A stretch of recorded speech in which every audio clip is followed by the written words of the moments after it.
श्री गणेशाय नमः, श्री सरस्वती नमः, प्रभु श्री रामचंद्राय नमः। आईचे साष्टांग नमस्कार करुणिया देवी श्री अपार सविते झाले सुरवर पतंजली होलिया।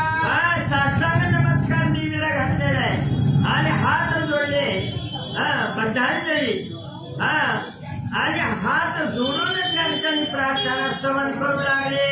पूर्वी म्हणून दिव्य मंत्र मग आरंभिते झाले स्तोत्र त्यांचा मंत्राचा अति पवित्र प्रथम तुम्हासी सांगतो। पहिल्यांदा दिव्य मंत्र म्हणत आहे नंतर स्तोत्र म्हणणार आहे तेव्हा मंत्राचा भावार्थ अर्थ आपल्याला आणि या ठिकाणी सांगणार आहेत। मंत्र भावार्थ देव नम्र होऊनी बहुता अनन्य भावे श्रवण करिता मनती नमो देवी तुझा व्रता महादेवी तुझा नमो। नम्रमय शरीर केलेलं आहे परमार्थामध्ये लीनता पाहिजे नम्रमय शरीर केलं। हे देवी हे महादेवी तुला माझा नमस्कार असो असं या ठिकाणी म्हणू लागलेलं आहे। ताईचे शिवे तू ते जाणार सतत असो मुझे नमना नमो प्रकृती भद्रे तुझा लागून सर्वनामे नमो नमो। हे शंकराची तू पत्नी आहे म्हणून सर्वश्रेष्ठ आहे म्हणून हे तुला शिवा हे नाव आहे म्हणून हे शिवे सर्वार्थ साधिके शरणे त्र्यंबके गौरी नारायणी नमस्ते म्हणून हे देवी तू सर्वश्रेष्ठी आहे आद्य प्रकृती आहे असं म्हणून त्याला नमस्कार करू लागलेला आहे। हा मंत्र प्रथम योजना करिता षोडशोपचारे पूजन श्री जगदंबा होय प्रसन्न भक्ता कारणे संतोष। अगोदर 16 प्रकारच्या साहित्यानं देवीची मनोभावे पूजा करावी देवीच्या पुढे बसावं आणि हात जोडून आणि मंत्र या ठिकाणी आता सांगितलेला नमो देवी महादेवी शिवाई सत्तम नमः नमः प्रकृती भद्राई नीता प्रणता स्मतम अशा प्रकारचा मंत्र म्हणावा। आठवा जे हिरण्य सुक्ता त्याच्या प्रतिमंत्र निश्चित यथाविधी जो पूजा करीता षोडशोपचारे अर्पणी। जेव्हा हिरण्य सुक्तातले काही मंत्र म्हणून विधानानं जर देवीची पूजा अर्चा केली आणि मंत्र जर म्हणले तर देवी आपल्याला प्रसन्न होत आहे अशा प्रकारचं आणि देवीची पूजा अर्चा करून मंत्र वगैरे म्हणावे। तयासी देवी प्रसन्न होता मानसी इच्छिले देते देता साधती चारही पुरुषार्थ रिद्धी सिद्धी सर्वही। असं जर आपण पूजा अर्चा मंत्रयुक्त केली तर देवी प्रसन्न होत आहे भक्ताला रिद्धी सिद्धी सुद्धा प्राप्त होतात आणि धर्म अर्थ काम आणि मोक्ष हे 4 पुरुषार्थ भक्ताला देत आहे। आईचे मंत्र सिद्धी फळ सांगोना आता त्याचा स्पष्टार्थ वदेना ते सर्व ते प्रकाशक म्हणून देवी म्हणती तिला लागी। अशा प्रकारचा मंत्र म्हणावा त्याचा स्पष्ट अर्थ असा आहे देव या शब्दाचा अर्थ प्रकाश आणि देवी या शब्दाचा अर्थ प्रकाशक म्हणून सर्व जगाला प्रकाशक आहे म्हणून तिला देवी असं नाव आहे।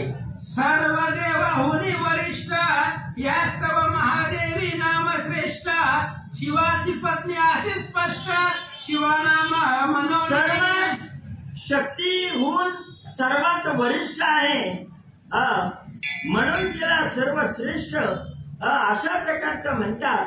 वरिष्ठ आहे ती म्हणून महादेवी असं म्हणतात। शंकराची पत्नी आहे म्हणून शिवा असं नाव आहे अशा प्रकारे सांगतात। ही सर्वाते उत्पन्न करिता मनोनी प्रकृती नाम निश्चित भद्र म्हणजे कल्याण होत भद्र नामे करोनिया।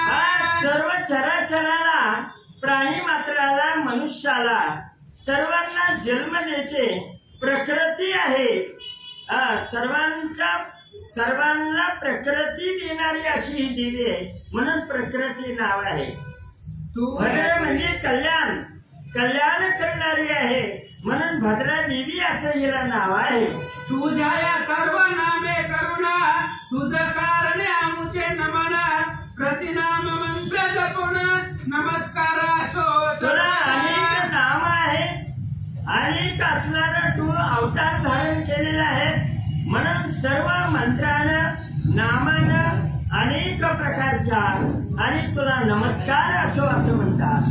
मंत्राचा सांगितला स्पष्टार्थ आता स्तोत्राचा ऐक भावार्थ श्रवण पठणे कृतार्थ श्रोता वक्त्यासी कळीजो. अशा प्रकारे मंत्राचा भावार्थ सांगितला. आता स्तोत्राचा स्पष्ट अर्थ आणि स्तोत्र कसं म्हणावं देवीच्या पुढं त्याच्याबद्दल आणि आपल्याला सांगत आहेत. रौद्रा नित्या गौरी धात्री ज्योत्स्ना चंद्र रूपिणी सर्वत्री सुखा कल्याण जनयत्री रीती सिद्धी तुझा नमो. रौद्रा अशा प्रकारचा आता म्हणलेलं स्तोत्र देवीच्या पुढे बसावं आणि दररोज स्तोत्र म्हणावं, मंत्र म्हणावा, पूजा केलीच पाहिजे. मनुष्य जन्माला आल्यावर नाही का देवांची पूजा अर्चा करणं हे अत्यंत महत्वाचं आहे. आणि म्हणून देवीचा मंत्र म्हणावा, पूजा करावी, देवीचा नाममंत्र जप करावा. या नवरात्रामध्ये अधिक फळ आहे, कारण हा पर्वकाळ आहे. एकदा जरी उच्चार केला देवाच्या नामाचा तर अनंत पुण्य मिळतं. म्हणून देवीच्या पुढे बसवून अशा प्रकारचं सूत्र म्हणावं, देवी त्या भक्ताला प्रसन्न होईल. नैरती पर्वत शोभा सर्वाणी दुर्गा दुर्गा बारी सारा भवानी ख्याती कृष्ण धुम्रा सर्व कारिणी अति सौम्या तुझा नमो. धुम्रा ख्याती हे अति सौम्या तुला नमो नमस्कार असो अशा प्रकारे या ठिकाणी म्हणतात. आती रौद्र जग प्रतिष्ठा देवी कृती सर्व वरिष्ठा तुझा नमो सर्वश्रेष्ठ प्रतिनामी तुझा नमो. तू सर्व श्रेष्ठ आहे, वरिष्ठ आहे, तेव्हा तुला माझा नमस्कार असो असा स्तोत्राचा भावार्थ आहे. सर्व भूतांचे ठाई जाण जी विष्णू माया मनती पूर्ण त्या देवी कारणे नमन आमुच्या असो सर्वदा. त्या स्तोत्राचा भावार्थ आपल्याला सांगायला लागले.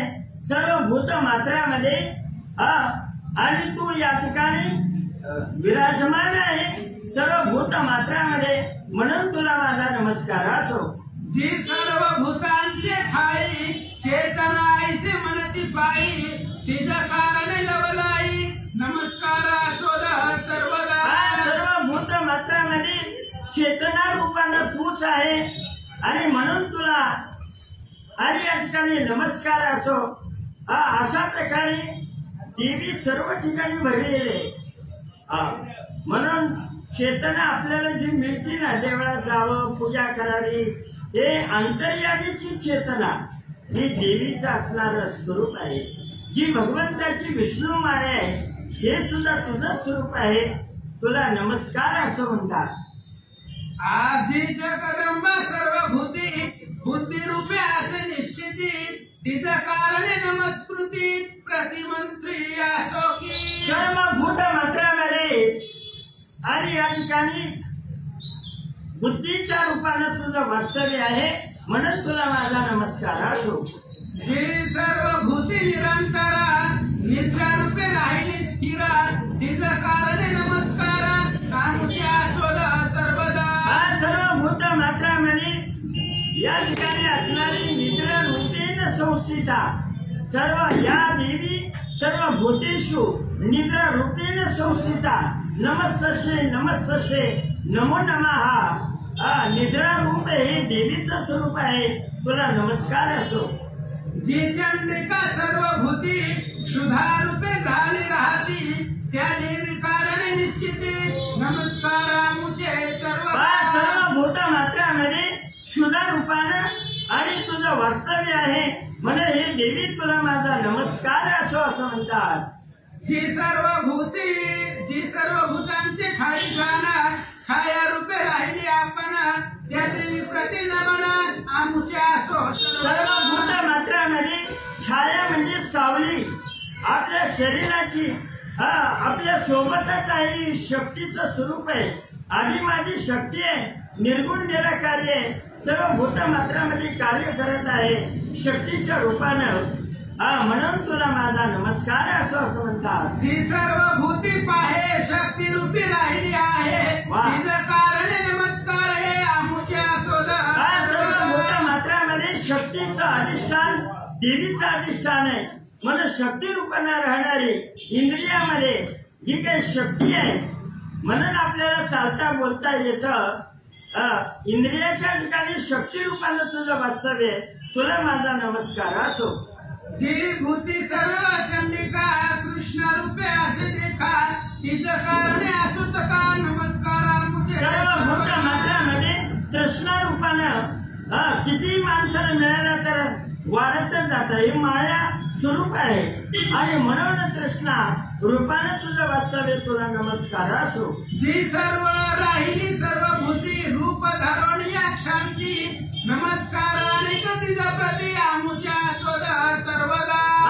सर्व भूत मात्रामध्ये शांती रूपानं तुझं वास्तव्य आहे, म्हणून तुला अनंत माझा नमस्कार आहे. म्हणून शांती पडते नाही सुख. येरी अवघे हे सर्व दुःख आहे, म्हणून शांती सारखं सुख नाही. म्हणून या देवी सर्व भूतेषु शांती रूपेण संस्थिता, नमस्तस्यै नमस्तस्यै नमो नमः. जी सर्व भूती सतत जाती रूपे स्थिर वर्तता, तिच्या मुचे निश्चित नमस्कार असो. सर्व भूत मात्रामध्ये जाती रूपानं तुझंच वास्तव्य आहे, तुला माझा नमस्कार असो असं म्हणतात. जी सर्व भूत मात्री जाणार लज्जा रूपे राहिली आपण, त्या देवी कारणे नमन आमुच्या असो. सर्व भूत मात्रामध्ये लज्जा रूपानं तुझं वास्तव्य आहे, म्हणून हे देवी तुला माझा नमस्कार असो.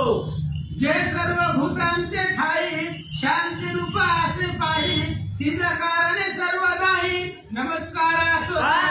सर्व भूत मात्रामध्ये शांती रूपानं तुझं वास्तव्य आहे, तुला माझा नमस्कार असो असं म्हणतात. सर्व भूती निरंतर जी श्रद्धा रूपे असे स्थिर, त्या देवीचा नमस्कार आमुच्या असो सर्वदा. या चराचरामध्ये भूत मात्रामध्ये दया क्षमा शांती स्वरूपानं तुझं वास्तव्य आहे, म्हणून तुला माझा नमस्कार असं म्हणतात. सर्व भूती समान कांती रूपे असे जाणार, त्या देवी भगवतीचे नमन आमुच्या. सर्व भूत मात्रामध्ये कांती म्हणजे तेज, हे कांती रूप असणारं तुझं आहे देवी, म्हणून तुला नमस्कार असो.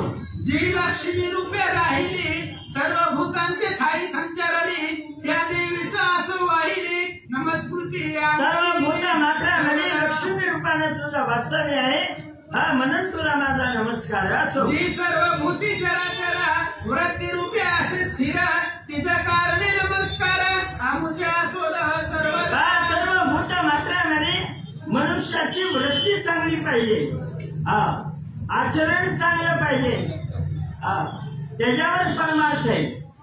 रावणाची वृत्ती चांगली नव्हती, म्हणून त्यानं सीतेचं हरण केलं.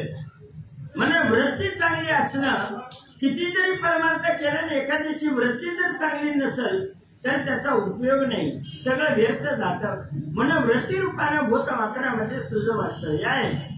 जे सर्व भूतांचे सकल भूती सतत दया रूपे असे वसत, त्या देवीचा निश्चित नमन. सर्व भूत मात्रामध्ये दया रूपेण संस्थिता, नमस्तस्यै नमस्तस्यै नमो नमः. दया हे रूप देवीचं स्वरूप आहे, तिला नमस्कार असो. जी सर्व भूती पाहे तुष्टी रूपे राहिली आहे, त्या देवीचा नमन लवल आहे नमस्कृती आमुची. तुष्टता, समाधान, तृप्ती नाही का परिपूर्ण असावी लागते मनुष्याला. तृप्त भाव, तुष्टता असावी, आहे त्याचं समाधान, हे देवीचं स्वरूप आहे, म्हणून तुला नमस्कार आहे. जी सर्व भूती स्थिर राहे मातृरूपे निरंतर, तिचं कारणे नमस्कार आमुच्या. सर्व भूत मात्रामध्ये मात्र रूपेण संस्थिता, मात्र म्हणजे आई, आईच्या स्वरूपानं आई म्हणजे आद्य अक्षर आहे. आ म्हणजे आत्मा आणि ई म्हणजे ईश्वर. असं आईच्या शब्दामध्ये एवढी शक्ती आहे. म्हणून मातृरूपानं आईशिवाय जन्मच नाही जगामध्ये. म्हणून भूतमात्रामध्ये मातृरूपानं तुझं वास्तव्य आहे. तुला नमस्कार असो. सर्व इंद्रियांची अधिष्ठात्री भूत व्यास देवी जनायत्री चित्तरूपे व्यापिनी सर्वत्री तिज प्रती नमो नमः. चित्ताच्या ठिकाणी सुद्धा तुझं वास्तव्य आहे. आणि म्हणून तुला माझा नमस्कार आहे. आविष्ट संश्रय करुणा पूर्वी देवांनी स्तविली जाणार कैसीच इंद्राने सर्व दिनी पूर्ण ती शुभ. अभिष्ट मनासारखं अभिष्ट फलदायक अशी तू देणारी देवी आहे. म्हणून पूर्वी इंद्रादिक देवाने सुद्धा स्तवन केलं तेव्हा देवी प्रसन्न झालेली आहे.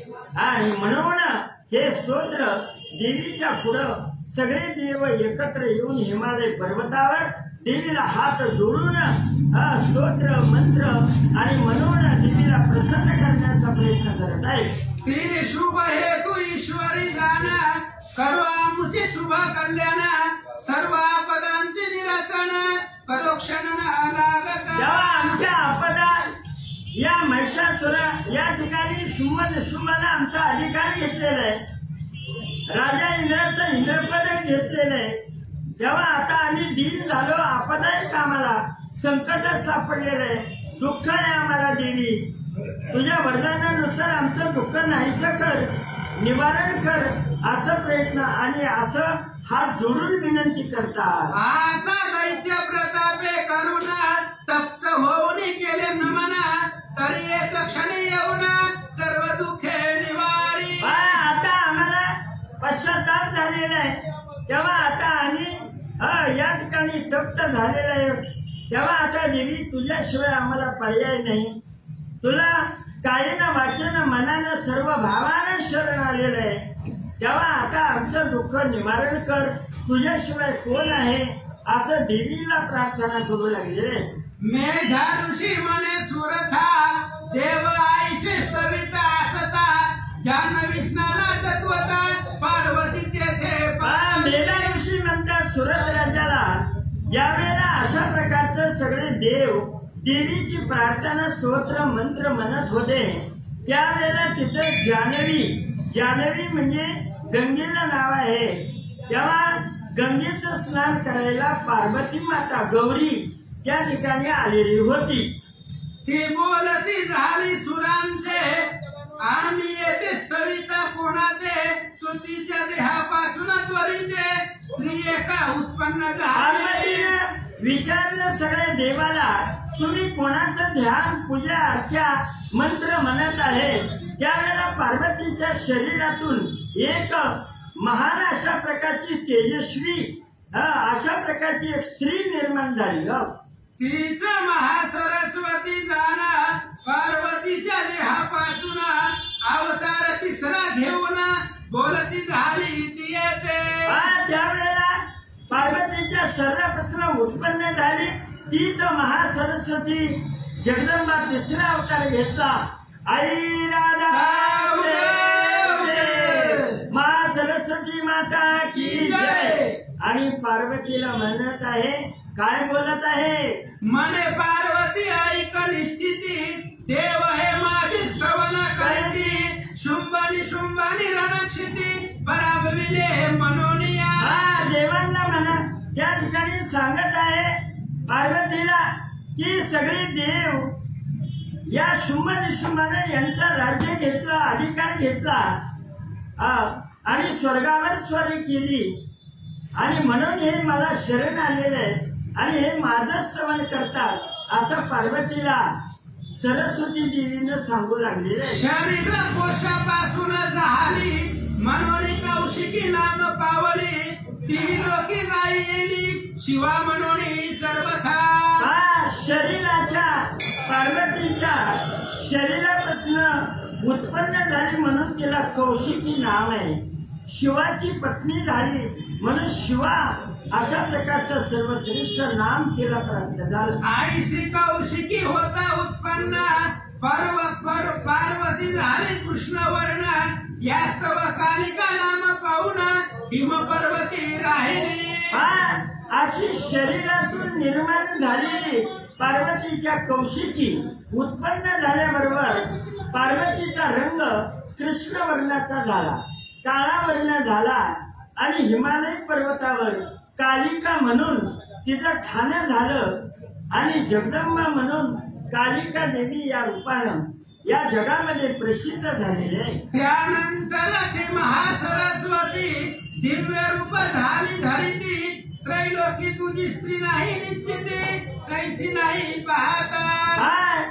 एवढं सुंदर रूप सरस्वतीने घेतलं की ब्रह्मांडामध्ये दुसरी स्त्रीच नाही, सगळा प्रकाश पडला हिमालय पर्वतावर. अशा प्रकारची कथा आहे. श्री गणेशाय नमः, श्री सरस्वती नमः, श्री सीतारामचंद्राय नमः, श्री गुराग्रे नमः. ऐशी कौशिकी होता उत्पन्न पार्वती झाली कृष्णवर्ण वास्तव कालिका नाम पावन हिम पर्वती राहिली. कथेचं अनुसंधान या ठिकाणी असणार आहे की पार्वतीच्या शरीरापासून महासरस्वतीचा रूप धारण केलं आणि हिमालय पर्वतावरती जगदंबा राहिले. यानंतर महासरस्वती तिचं रूप झाली धरिती त्रैलोकी तुझी स्त्री निश्चिती कैसी नाही पाहता हो. आणि त्याच्यानंतर ती महासरस्वती हिमालय पर्वतावरती राहिली. दिव्य अशा प्रकारचं रूप धारण केलं आणि त्या देवीसारखी जगामध्ये दुसरी सुंदर स्त्रीच नाही असं स्वरूपात प्रकट केलं. असे सुंदर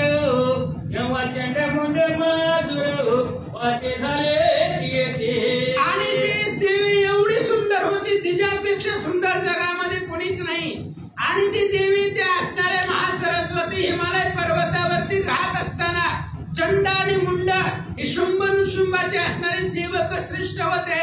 त्यांनी त्या देवीला पाहिलं. शुंभ निशुंभाचे श्रेष्ठ जे प्रज्ञासती महावरित देवीने पाहून स्पष्ट सांगते झाले शुंभाशी. शुंभ आणि निशुंभ देवी त्या असणाऱ्या शुंभ निशुंभाचे सेवक होती प्रधान वगैरे.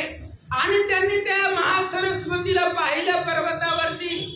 जगात अतिशय सुंदर स्त्री त्यांना दिसली आणि ते आपले शुंभ निशुंभ राजाला सांगायला गेले.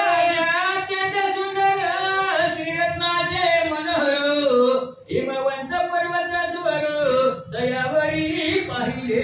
आणि त्या चंडमुंडांनी सांगितलं राजा त्या हिमालय पर्वतावरती आम्ही असंच गेलतो आणि त्या पर्वतावर गेल्यानंतर एक अतिशय सुंदर अशा प्रकारची स्त्री ते असणारी स्त्री मी आम्ही पाहिली गेली असं सांगतात. तिच्या स्वरूपाची कांती काही दिशा पडली दिसती हिमवंत पर्वत निश्चिती शोभविला आणि त्या देवीचं त्या स्त्रीचं एवढं स्वरूप आहे.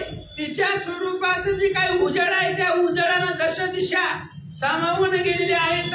हिमालय पर्वत तिनं संपूर्ण उजळून टाकलेला आहे असं ते चंडमुंड सांगतात. कोणाची ती आहे कोण हे न कळे वर्तमान ऐसे सुंदर श्रीरत्न तुझे नाही त्रैलोकी. आणि चंडमुंड सांगू लागले महाराज ती स्त्री एवढी सुंदर आहे. अरे ती स्त्री कोणाची आहे, कोण आहे, कुठली आहे, कुठून आली काही माहिती नाहीये. पण अशी स्त्री एवढी सुंदर जगामध्ये कुठंच नाही असं ते सांगू लागले. ही कोण आहे हे जाणून अवश्य देव करावे घर त्या त्रिरत्न वाचली जाण सर्व ही रत्ने वेत तुझी. अरे महाराज तुम्ही काय करा त्या स्त्री बरोबर लग्न करा, तिला ग्रहण करा, स्वीकारा. अरे त्या स्त्री एवढं रत्न तुमच्यापाशी नाही, बाकी सगळं ऐश्वर त्रैलोक्याचं ऐश्वर आहे. पण ती स्त्री आपलंच करून घ्या असं चंडमुंड बोलू लागले.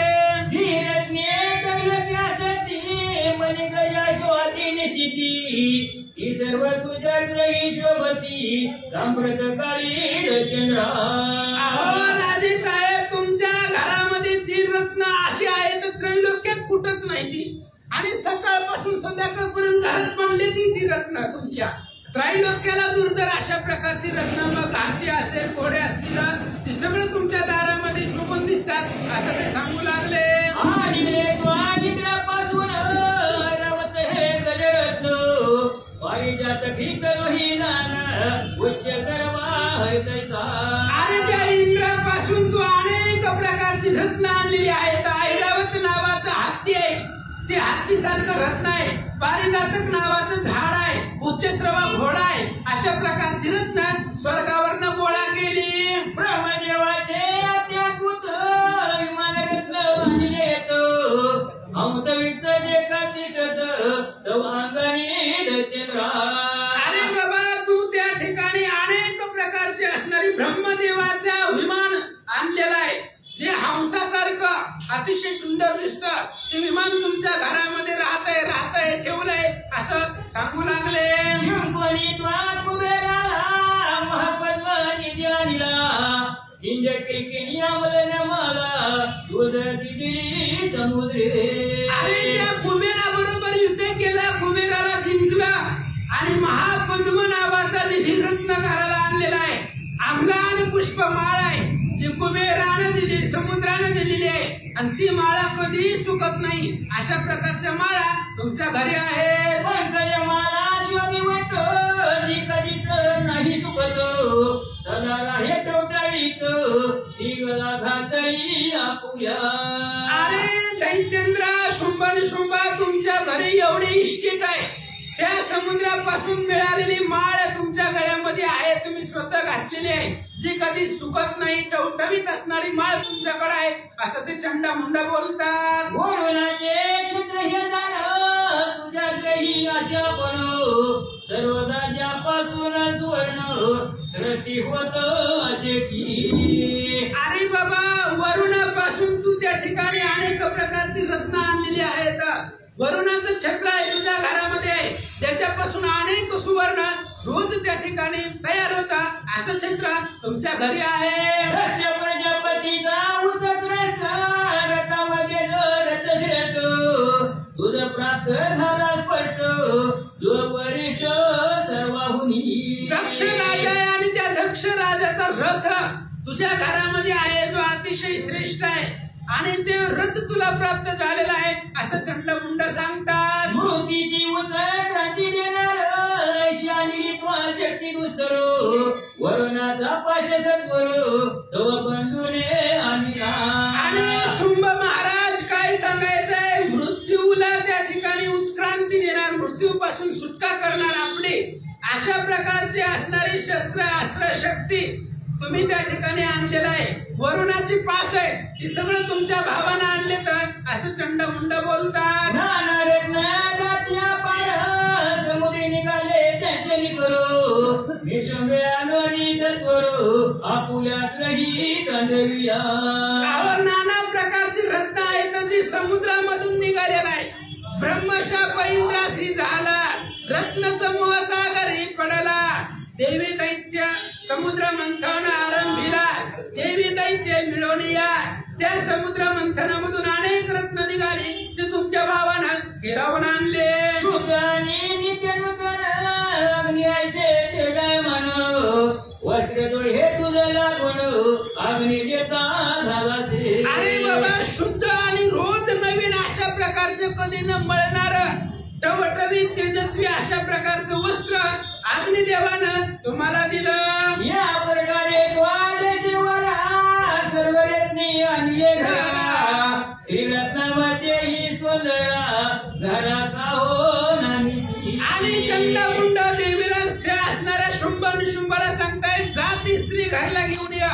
अरे एवढी रत्न तुमच्या घरी आहेत आणि स्वर्गामध्ये मिळत नाही, मग ते असणार स्त्री रत्न सुद्धा तुमच्या घरी पाहिजे, म्हणून तिला घेऊन या. मेरा मने सुरता प्रती चंडमुंडांची वचन हुक्ती गोंब्या कोणी निसिती काय करिता झाला हो. आणि मेधा ऋषी सुरथ राजाला सांगतायत, कारण सुरथ राजा त्याला खूप त्या ठिकाणी मोहमायेमध्ये अडकलेला होता आणि त्याच्यापासून असणारा तो मेधा ऋषींकडे गेलेला होता. आणि सगळ्याची काही देवीचं चरित्र आहे, ती मेधा ऋषी सुरथाला सांगू लागलेले आहे का असं त्या चंडमुंडाचं बोलणं ऐकलं. ऐकल्यावर तो असणारा शुंभ दैत्य काय बोलू लागला. सुग्रीव नामे महासुर सर्वदूता वद्याचे गुरु याचे पाठविता होय सत्वर बोलवणी आनया तिजला की. त्या शुंभ नावाच्या राक्षसाने सुग्रीव नावाचा एक दैत्य त्यांच्याकडे होता, सेवक होता, अतिशय हुशार होता. त्या सुग्रीवाला जवळ बोलवलं, त्याला सांगितलं जात हिमालय पर्वतावर आणि तिथं जी स्त्री आहे त्या स्त्रीला बोध कर आणि तिला घेऊन माझ्याकडे या. शुंभ म्हणे सुग्रीवाला गुण तो हिम पर्वती जाऊन आईसे बोले वचन जेणे वच होय आमाती. शुंभ सुग्रीवाला सांगू लागला तू जा त्या स्त्रीकडे आणि त्या स्त्रीला त्या देवीला असा बोध कर, तिला माझ्याबद्दल एवढं ऐश्वर्य वर्णन करून सांग की ती देवी आमच्याकडे आली पाहिजे असं सांगू लागला. या माझ्या वचने करून तो ती संपत्तीले असं जाणं स्वयंमेव प्रीती धरून मद जवळी गेली ती. आणि तू जर त्या स्त्रीला जर आमच्याबद्दल सांगितलं, त्रिभुवनाचे मालक आहेत म्हणून सांग, सगळे इंद्राची संपत्ती घरामध्ये आहे म्हणून सांग, असं जर तू सांगितलं तर ती असणारी स्त्री आमच्याकडे पळत पळत येईल असं तो बोलू लागला. या प्रकारे उचल उत्तरी त्वकाले करवे सत्वरी ऐसे बोलणी तो जळ करी पाठविला रायने. आणि अशा प्रकारे बोलल्यानंतर सुग्रीवानं नमस्कार त्या दैत्याला केला, शुंभाला, आणि त्याचं बोलणं ऐकलं आणि त्या स्त्रीकडे निघाला. शोभिवंत हिम पर्वत सुग्रीवतेचे गेला त्वरित तेथे देवी होती निश्चित तेथे सगळ्याची पातला. आणि देवीच्या प्रकाशानं तो पर्वत शोभिवंत दिसत होता, प्रकाशमान झालेला होता.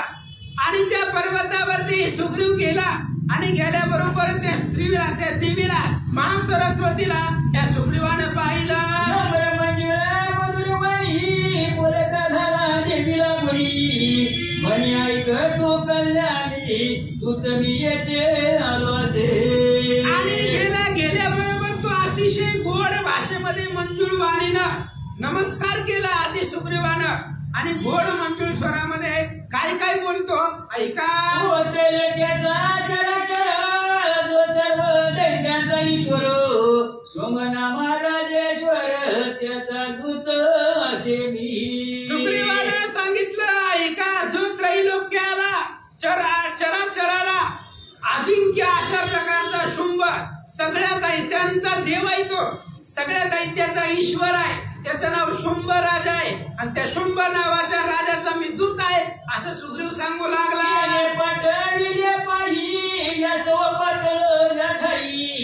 तुझ्या समीप लवलाई त्यांचे वाक्य सांगतो. आणि म्हणून त्यानं मला इथं पाठवलंय, त्या शुंभ नावाच्या राजानं मला इथं पाठवलेलं आहे, त्याचा मी दूत होऊन आलेलो आहे. आणि म्हणून त्यानं जी सांगितलंय ती तुला सांगतो, लक्षपूर्वक ऐका. बोलीला शेवटच्या देवी सांगतो तुझं लागून देवयोनीच्या ठाई जाणं माझी आज्ञा सर्वत्री. आणि तो जो बोललेला आहे त्यानं जे सांगितलेलं आहे ते मी तुला सांगतो, त्यामुळे तू लक्षपूर्वक ऐक. सगळ्या दैत्यामध्ये तू राजा आहे आणि त्याचा निरोप घेऊन आलेलो आहे असं बोलू लागला. माझी कळे सुरवर ते माझी असं कर समज माझ्या आज्ञाधर मम वचने वर्तती. आणि त्यानं सांगितलं ब्रह्मादिक देवांमध्ये मी श्रेष्ठ आहे, चंद्र सूर्य अग्नी यम सगळे ब्रह्मादिक इंद्रादिक देव माझी आज्ञा उल्लंघन करत नाही असं शुंभ राजा आहे. सकळ देव जिंकले केले त्या फुलेसे केले देव माझ्या स्वाधीन झाले यज्ञ भाग सेवी मी. अरे मी सगळ्या देवांना जिंकलोय, 33 कोटी देव माझ्या आज्ञेत आहेत आणि माझ्यापेक्षा श्रेष्ठ कुणीच नाहीये, सगळे असणारे देव लोक माझी आज्ञा पाळतात असं तो सांगू लागला.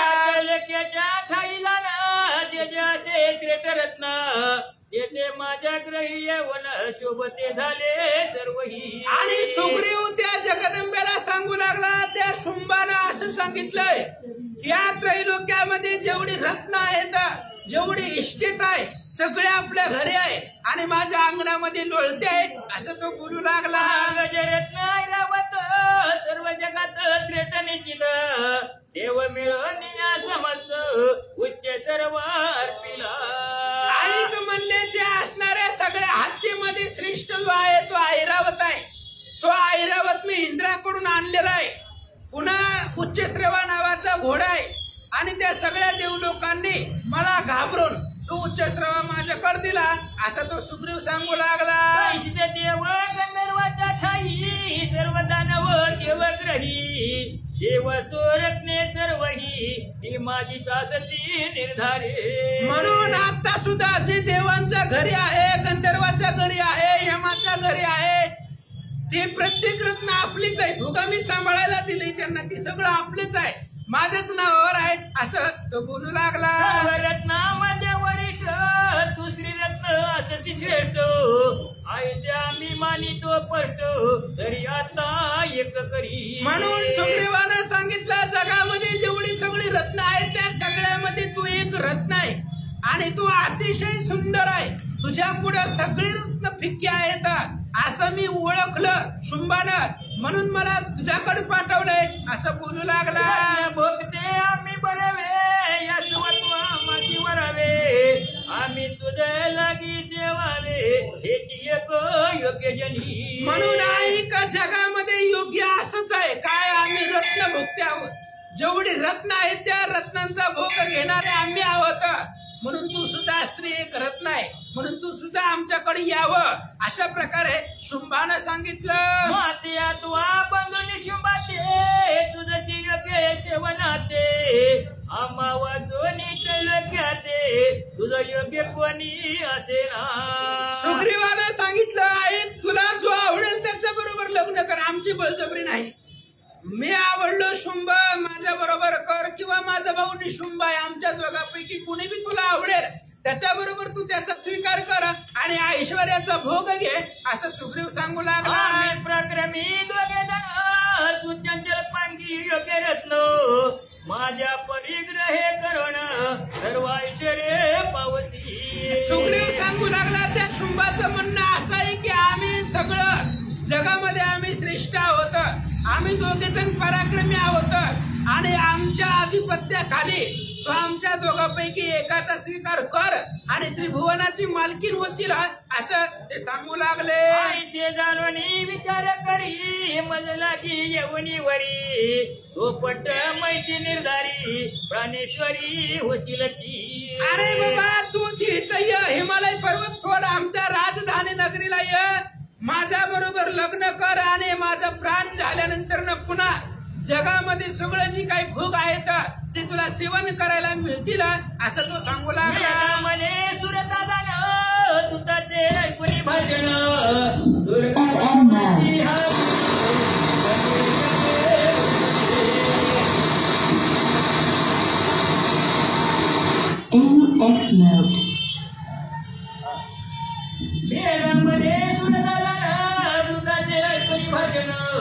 दुर्गा भगवती हासून गंभीर शब्दे वदतसे. आणि मेधा ऋषी सुरथराजाला सांगतायत, असं त्या सुग्रीवाचं बोलणं ऐकल्याबरोबर देवीनं स्मित हास्य केलं. देवी त्याच्याकडे बघून हसली आणि त्याच्यानंतर जगदंबेनं काय उत्तर दिलं. इच्छा मात्र्य करून ब्रह्मादिक झाले उत्पन्न उत्पत्ती संवार पालन धारण करी जगाचे.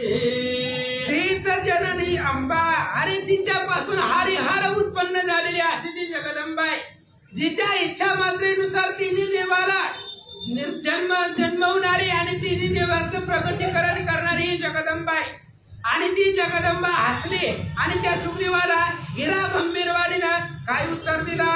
जगन्माता भगवती बोलती झाली तुझा प्रती सत्य बोलला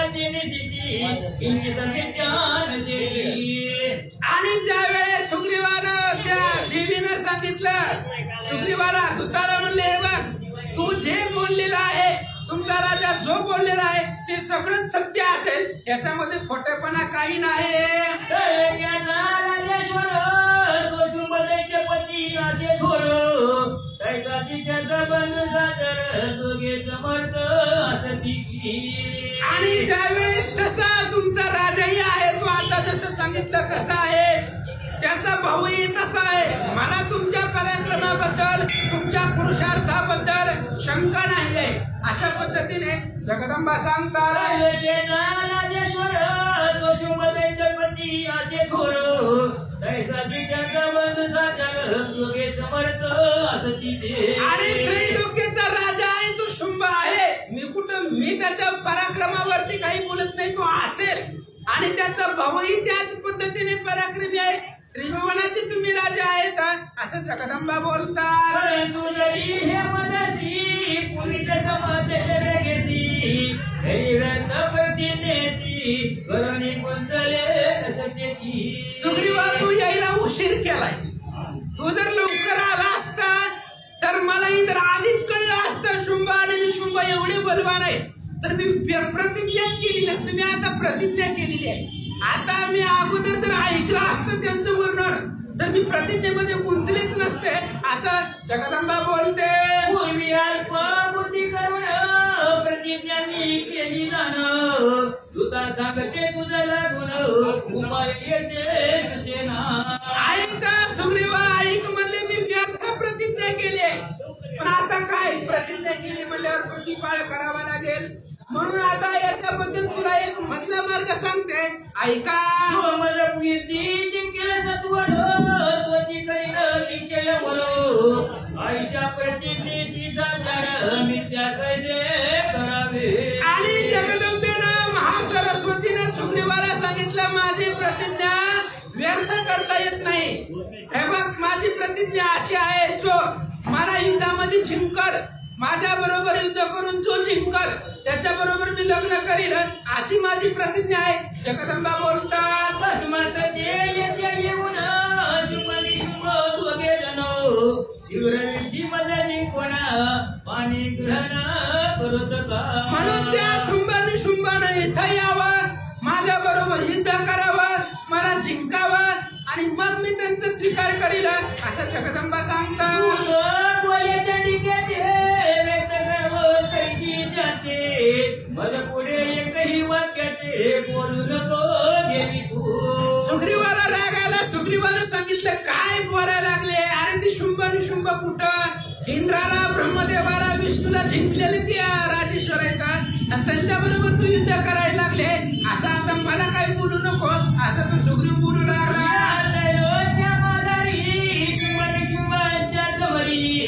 युद्ध करायचा केशरी समर्थक कोणी असेना. अरे या त्रिभुवनामध्ये त्रैलोक्यामध्ये शुंभ आणि शुंभाच्या समोर रणांगणामध्ये त्यांच्या पुढे युद्ध करेल असा समर्थ असा बलवान जगामध्ये कोणीच नाहीये. सुग्रीव सांगू लागला. शुंभ आणि शुंभाचे सेवक त्यांच्या पुढे राहायचे मुख आयशी शक्ती नाही देत इंद्राजिकांची सर्वथा. अरे बाबा, त्या शुंभ आणि शुंभाच्या समोर त्यांच्या पुढे युद्धाला उभं राहणं असा जगामध्ये कोणीच योद्धा नाहीये असं सुग्रीव सांगू लागला. हे काय तुझं सांगावे पुन्हा तुझ स्त्री एकटी नाना इंद्राजी सर्व देवगणा दैत्य संग्राम दुस्तर. अरे तुला सांगायची काय गरज आहे, तू एकटी स्त्री आहे. तुझ्यापाशी काही सैन्य आहे का, दळ आहे का, काही एकटी एक स्त्री आहे, आपला आहे आणि तुला एवढं सांगायची काय गरज आहे असं तो बोलू लागला. शोभाच्या सन्मुख तू स्त्री कशी राशील देतो आताची मद वाक्याचे चूक मानवी चाल शुभांगी. सुग्रीवानं सांगितलं ऐका, शुंभ आणि शुंभाच्या समोर त्यांच्या पुढे युद्धाला तू टिकू शकत नाही. तू एकटी एक आहे, त्यांच्या पुढे तू काय करणार आहे. त्यामुळं मी जे बोलतोय त्याच्यामध्ये सुख मान आणि ते माझे शब्द ऐकून आताच सन्मानानं माझ्या बरोबर चला. आताची माने करुणी जावे हे आमासी सत्य बळवे केशा कशान करुणी घ्यावे मग यावे कशाला. ऐक म्हणले सुग्रीवानं सांगितलं आता मी तुम्हाला न्यायला आलो तर चलावं, पुन्हा मग कॅसाला धरून वडीत नेल्यावर चांगलं आहे का. आम्हाला बी ती चांगलं वाटणार नाही, तुम्हाला बी अपमानास्पद होणार आहे. त्याच्यामुळे आता मी हात जोडून बोलवतोय, आता सन्मानाने देतोय चला, पुन्हा जर त्या राजाने केसाला धरून वडीत नेला मग कसं वाटल?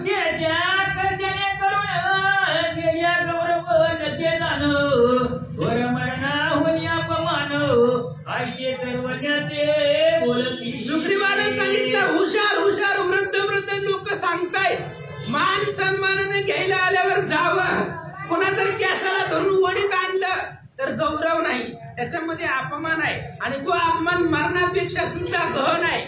म्हणून आताच सन्मानानं चला असं सुग्रीव सांगू लागला. सोडाची बळी शुंभलान तैसेची निशुंभई बळवान तरी काय करो प्रतिज्ञेशी. देवीने सांगितलं बाबा आता मी तरी काय करणार आहे, तुमचा राजा शुंभ बलवान आहे तसाच निशुंभ सुद्धा बलवान आहे, पण मी जी प्रतिज्ञा केली आहे त्या प्रतिज्ञेचं काय करो? पूर्वी विचार करिता प्रतिज्ञा केली व्याजत होता, जे होणार ते हो आता दूता जाऊन सांगे तू. आणि दूता त्या शुंभ निशुंभापाशी जा आणि माझी प्रतिज्ञा सांगा. आता मी केली प्रतिज्ञा, पूर्वी जर ऐकलं असतं तर प्रतिज्ञा केलीच नसते, पण आता जी केली ती केली आहे, त्यामुळे मला माझ्या प्रतिज्ञेचं पालन करावंच लागेल. तू निरूपण राजाला जाऊन सांग. माझ्या प्रतिज्ञेच्या निरूपण जे हे सर्व युद्ध करण आदरे देवी जे दैत्याला गुण रोज युक्त तैसे करो. ही जी माझी प्रतिज्ञा आहे ती प्रतिज्ञा राजाला जाऊन सांग तुमच्या, मग ती जसं करेल तसं त्याला जसं योग्य वाटेल तसं करेल. माझी प्रतिज्ञा अशी आहे, माझ्या बरोबर माझ्या संग युद्ध करून जो जिंकेल त्याचा स्वीकार मी करेन, मग माझ्या बरोबर युद्ध करावंच लागतंय असं राजाला जाऊन सांग. त्याला जो योग्य वाटेल ते करेल. श्रोते हो रे सावधान आता पुढील अध्यायी गाणं धूम्रलोचनाचे हनन तुम्हाला गीत कथन करू. आणि ग्रंथकर्ते सांगतायत आता ऐका, लक्षपूर्वक ऐका. पुढच्या अध्यायामध्ये धूम्रलोचन नावाचा सेवक प्राण शुंभ आणि शुंभ त्याला पाठवतील आणि त्या धूम्रलोचनाचं वध जगदंबा करणार आहेत. ऐका सर्व पायो मानसीचे प्रत्योय धनसूत्रधारारी सर्व हे अध्यायाचं जर ऐकलं वाचलं सांगितलं तर सगळे अपाय संकट नाश पावतात. मनामध्ये जी इच्छा केलेली आहे ती सगळी इच्छा पूर्ण होत आहे. धन संपत्ती दारा सर्व प्राप्त होतो. विद्यार्थी विद्या प्राप्ती हृदयाची आरोग्य स्थिती मोक्षाची मोक्षाची स्थिती प्राप्त याचे होतसे. जो विद्यार्थी आहे त्याला विद्या प्राप्त होते, हृदयाला आरोग्य शरीर प्राप्त होतं आणि ज्यांना मोक्षाला जाण्याची इच्छा आहे त्यांना मोक्ष प्राप्त होतो. म्हणजे जशी ज्याची इच्छा आहे तसं त्याला प्राप्त. ही कथा ऐकल्यानंतर तसं त्याला प्राप्त होता असं सांगतात. हे महासरस्वतीच्या करिता झालो तुझं कथन रती अवतार उत्पत्ती लाल दूत समाजही निरोपीला. म्हणून आता ही जसं ग्रंथकर्ते सांगताय तसं भगवंतानं बुद्धी दिली त्या पद्धतीने सांगण्याचा प्रयत्न केला. महासरस्वतीचं चरित्र आहे आणि देवीच्या 9 अवतारामधलाही 3रा अवतार आहे महासरस्वतीचा. आणि या महासरस्वतीचं कथन तुमच्या पुढे सांगितलं. पुढे ऐका. वचन केले सजने पाहिजे परिचय कृपा करुणी सर्वदा. ग्रंथकर्ते सांगतात मी मनचं काहीच सांगत नाही, जसं देवीनं बोलवून घेतलंय तसं मी बोललेलं आहे, तुमच्या पुढे सांगितलेलं आहे आणि तेच तुम्ही गोड मानून घ्या असं महाराज बोलतात. श्री भगवती श्री नमस्कार माझ्या तिच्या ग्रंथ करणार निमित्त राम झाले. ग्रंथ करते राम हे फक्त निमित्त आहे आणि देवीने जसं वर्णन केलं तसंच मी सांगितलेलं आहे आणि त्या देवीला माझा वारंवार नमस्कार असो. आणि तिनं जसं सांगितलंय तीच ग्रंथ करणारे आहे, तिनंच बोलवून घेतलेला आहे, फक्त निमित्ताला मी आहे असं महाराज बोलतात.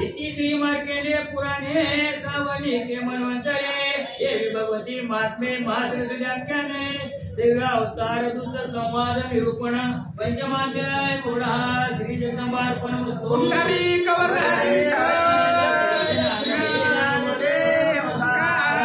पंढरीनाथ भगवान की जय, अम्बरीश्वर भगवान की जय, राधा